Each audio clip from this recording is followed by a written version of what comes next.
या पृथ्वीवर अस्तित्वात असलेल्या प्रत्येक गोष्टीवर सर्वांचा समान अधिकार आहे, हा संदेश त्यांनी लोकांना दिला आणि त्यातून बंधुत्व निर्माण झालं आणि ते बंधुत्व वाढवण्याचं काम त्यांनी केलं.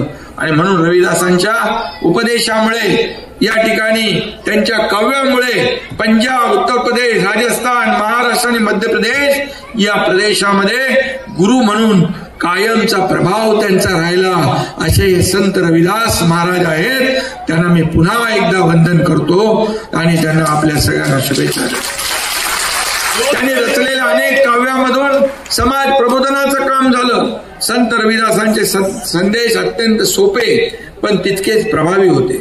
संत रविदासांनी गायलेले दोहे आणि श्लोकांनी सामान्य जनतेचा खऱ्या अर्थाने उद्धार केला.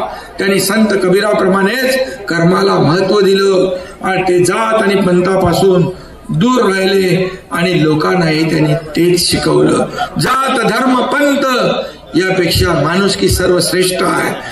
मनुष्य जीवन सतत मिळत नसतो, एकदाच येतो. पण त्या मनुष्य जीवनामध्ये आपण दुसऱ्यासाठी जगलं पाहिजे, दुसऱ्याचे दुःख वाटून घेतली पाहिजे. स्वतःसाठी तर सगळे जगतात, पण स्वतःसाठी जगत असताना दुसऱ्याच्या दुःखामध्ये सहभागी होऊन त्याचं दुःख कमी करणं, त्याचं दुःख हलकं करणं, हे संत रविदास महाराजांनी सांगितलेलं आहे.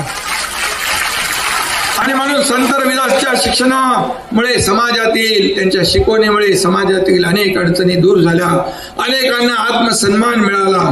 आपण सर्वांनी मिळून संत रविदास महाराजांचे विचार, कार्यकर्तृत्वाला जागवलं पाहिजे, वाढवलं पाहिजे, पुढे नेलं पाहिजे. आणि म्हणून आपल्याच नाही तर प्रत्येकाच्या आयुष्यामध्ये आनंद निर्माण झाल्याशिवाय राहणार नाही, अशा प्रकारचं काम आपण करू.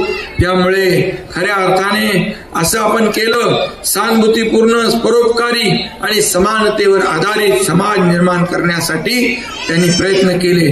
तीच संत गुरु रविदास महाराज यांना खरी आदरांजली ठरेल असे या ठिकाणी मी आपल्याला सांगतो. आणि पुन्हा एकदा मी संत रविदास महाराज यांच्या समोर नतमस्तक होतो, त्यांना विनम्र अभिवादन करतो, वंदन करतो आणि तुम्हाला सगळ्यांना खूप खूप शुभेच्छा देतो. धन्यवाद. जय हिंद, जय महाराष्ट्र. आणि या सर्व जयंतीसाठी ज्यांनी सहकार्य केलं, ज्यांनी मेहनत घेतली, ज्यांनी कष्ट घेतले, त्या सगळ्यांचं मनापासून अभिनंदन. त्यांचं देखील जीवन सुखी आणि समृद्धी होऊ दे, अशा प्रकारच्या शुभेच्छा देतो. धन्यवाद. धन्यवाद. विनंती आहे ते कार्यरत पुढे कमिशनर